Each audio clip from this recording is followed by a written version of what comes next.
Hello everybody, it's Felicity here from Bankery's Spinal Health, and I've been getting a lot of requests from people to talk a little bit about how to protect your mental health, which is something I feel really strongly about. And particularly at time of filming, we are in the UK, currently in lockdown, so we're not really leaving our houses unless it's for absolute essentials.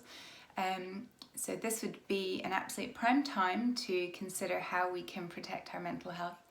And there are lots and lots of different things that you can do. I've chosen my top 5, but I definitely have more. So I could very well do 2 videos on this, but we'll start with my top 5. So the reason it's so important is it's very easy to let your mental health slip. And although you can let it slip to a certain extent, it's really not a good idea to do that, because when you influence others around you, you can spread negativity very easily, and we don't want to do that, do we? We want to spread positivity, and then we get positivity back from other people. If you're feeling quite negative on the inside and you're projecting it outwards, it's just gonna make your day really difficult and make others' day really difficult as well. So let's not do that, and let's not start going into the negative spiral, because we are gonna be in lockdown for quite a while, I suspect. So why not make this time as enjoyable as we possibly can? So my tip number 1 is a big one, really important, and that is to watch what you are putting in your mouth. So the reason I say this, and diet in itself is a huge topic, so I'm only covering one aspect of it. So what we're gonna talk about a little bit is sugar. So the reason why sugar can have a negative effect on your mental health is because when you eat sugar, or when you eat something that your body metabolizes very easily into sugar, it gives you a spike in your blood sugars, and that is going to make you feel happy. Which is why when we are feeling a bit low, we often will crave sugar, because we know that'll bring our mood up a bit. However, we all know after we have the heady heights of the sugar high, then comes the low. And this is a horrible place to be. And what most people end up doing to get out of that is eating something sugary again. So you just end up doing this all the time. So what you want to try and avoid is consuming foods that give you a blood sugar high. And there are really easy ways of doing this. So as an example, so bread is a prime example of a food that will send your blood sugar up quite quickly. So instead of having a sandwich at lunch, say you're having a ham sandwich, why not just take the ham, cut it up, have it with some cucumber and tomato and peppers, maybe a little bit of coleslaw or hummus or something like that, and just have a salad. That will fill you up in the same way, but it won't give you that massive spike. It'll just give you've got the protein and the vegetables, and that'll just keep you going until it's time to eat again, and you won't have this roller coaster of emotions after you've eaten. And I know I've massively simplified it there, but that is just one thing you can do, and it's so easy to do. And you know, everything I'm talking about in this video, doing the one thing's not going to change your life completely, but doing 1 or 2 is going to significantly improve things. Doing 3 or 4 or 5 or all of them is going to really change your life a lot. So every little helps. The other thing, talking about diet, and I know we're just focusing on sugar, but another product which your body very quickly metabolizes into sugar is alcohol. And we have all been reaching for an extra glass of wine during this very strange, difficult time during the COVID-19 situation. So what I am not saying is that you must not drink alcohol. And just like I'm not saying you must not consume any sugar at all, but I'm just saying be mindful of what it's going to do to how you are feeling after. So how you're going to be feeling, you know, a couple of hours after you've had maybe an extra glass of wine, or the next day, how are you going to be feeling? And just be prepared that you are in control of how your mental health is doing. So if you are reaching for that second glass of wine, just think, how is this going to make me feel tomorrow? Is it worth it? Should I do this, or should I maybe just have a cup of tea instead? But yeah, no judgment here if you're having an extra glass of wine every now and again during this situation. But yeah, it's just a part of the whole picture. The next one is another huge one, and I think if you did incorporate this into your life, it would make a huge difference. It's exercise. So me and my husband exercise quite a lot, probably compared to most people. But the reason both of us do it is not because we want to look a certain way or be able to run faster than anyone else or anything like that. We both do it very strongly. We both very strongly feel it's a necessity for our mental health. I'm not going to list all of the studies, there's been thousands of them, linking exercise with an improvement in your mental health. It's well documented. And there's lots of other things that exercise improves it as well. But if you started a daily exercise plan, or even every other day, you would definitely notice an improvement in your mental health. And it doesn't have to be hard. It could literally be 5 minutes. I'm not talking about anything extreme. Or maybe go for a 30-minute walk once a day. You know, get a dog, go for a 30-minute walk. It doesn't have to be, you know, your Joe Wicks workout. It doesn't have to be all of that stuff. Just anything that moves your body, that gets your heart rate up. That is really important. Even if it was just some yoga once a day, you know, if you're somebody that can't do high intensity exercise, just anything.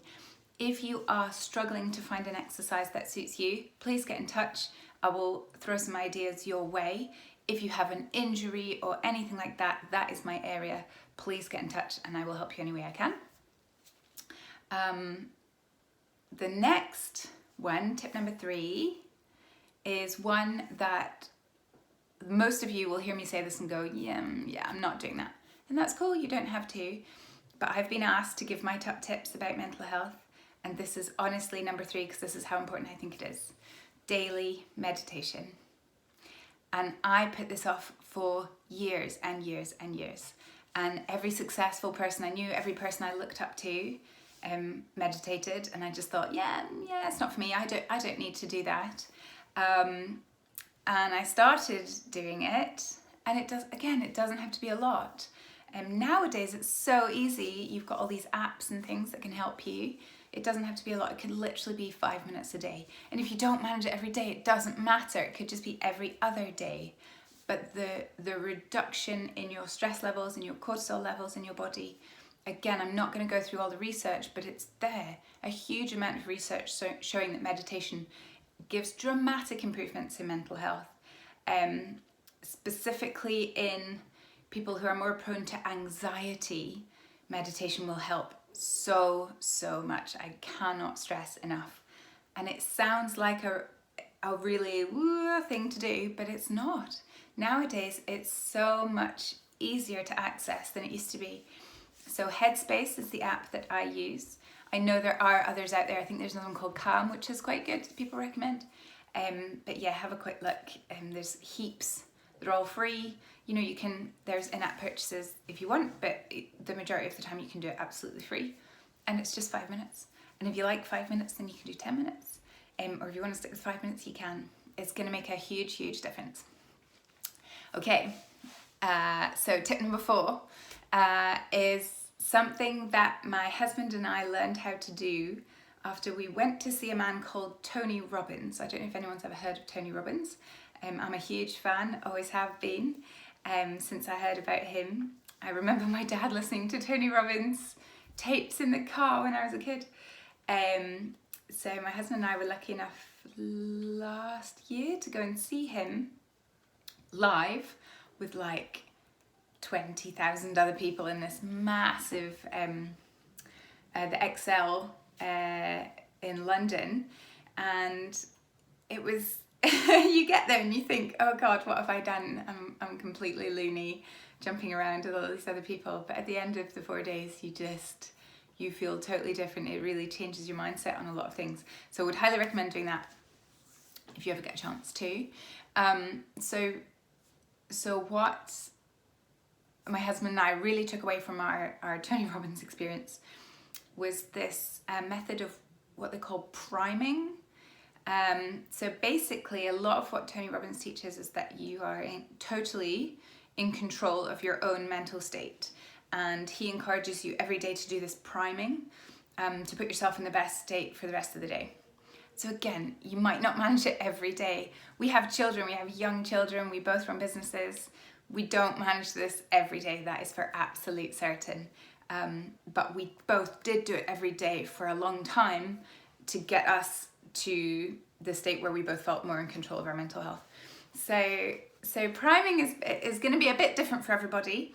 And if you want, I can link his like official, I'm sure it'll be online somewhere, what he officially recommends for priming. But basically, I think he says spend 10 minutes. Mine's not even 10 minutes. I do it much less than that because I'm a mum, I'm busy. But so just take as much time as you can, but if it's 10 minutes, that would be great. So the first few minutes, you really focus on 3 things that you're really, really grateful for, and you really, really focus on them. So instead of saying like, oh, I'm grateful for my children, you would say, I am so grateful beyond belief to have 2 healthy, happy children, and to watch them play and play together and enjoy each other just gives me so much happiness. And that really rises up a lot more gratitude within me than just saying, I'm grateful to have children. So you spend a few minutes just being really, really grateful for everything you have. Then you have to take lots of deep breaths. And then the sort of priming session of it is that you do some movement or you do some exercise. So when I first started it, I had not long had knee surgery, so I couldn't do that much. But I just used to do really, really slow squats. It's just to get the blood moving, and it's just to get your heart rate up just a little bit. It's not supposed to be like lots of exercise, but it's just, he talks a lot about getting your lymph moving, which we'll probably talk about in another video, but it's just to get your body moving. So what me and my husband use, his are down there, his are too big, I can't lift his, but I've got these little 4 kilogram weights, I don't know if you can see them, and I literally just put them above my head and then do a couple of squats and then a couple of bicep curls, something like that. And I do that most days, and it just keeps me going and just really primes me for the day. So I try and do that as many mornings as I possibly can. There's other ways you can do it. So I usually put on some music that I love that makes me feel like dancing and singing as loud as I can. We jump around the house with the kids, anything to just get you in a better state. He always talks about your state. So anything that you need to do to get yourself in a better state, then try it. And you'll feel like a complete bozo doing it the first few times. I'm lucky that my husband and I both sort of did this together. So neither of us are like, oh, you weirdo, what are you doing? Because now we're both widows and it just seems normal in our house. But thank God we both learned that these are things that are essential for our mental well-being. And yeah, it's really changed our lives. So number 5, my last one, is connection. So this is something that a lot of us will be struggling with at the moment. So what I would like to say, obviously this is a difficult time. However, we are so lucky that this is happening in a time where almost every single person living who you would like to speak to, there is a way of speaking to them. And there's probably a way that you could see them as well. So it's obviously, I know it's difficult to focus on the positives all the time, but it's very easy. One of the biggest causes of mental health problems is loneliness. And that is something that can be fixed fairly easily by just reaching out to somebody that you know, checking in on them. Hi, are you okay? How are you doing? Tell me about your day. Tell me about your week. And then, that's the connection. So This is something else that Tony Robbins talks about a lot, is human connection. That is almost more important than anything else at all. You know, it's kind of what drives us as humans, is just that connection with other people. What's actually been really surprising for me during this time is I've actually, whether it's because I've had more time or I'm just thinking about them more, I've actually reached out to a lot more of my friends who I wouldn't often speak to, mostly because I'm very, very busy. And it's been so nice just to talk to them and be like, oh, how's it going? How's all this madness? You know, blah, blah, blah. And it's been really nice. And it's kind of made me think I need to make the time to do this more often. And I think we should all be doing that. So please, if there's somebody who's in the back of your head, please reach out to them. And it's amazing how much better we can feel after a quick chat, hey? And we can even do a video chat with people. And I still haven't sorted out this house party app, but I hear that that's a good one as well. So yeah, I think that would be something that's really quite high on my priority list as well, as increasing human connection. So just to recap, diet, exercise, meditation, priming, and connection. Those are my 5 top tips. Like I say, there's hundreds more, but I think if you started off with them, you would notice a really big difference.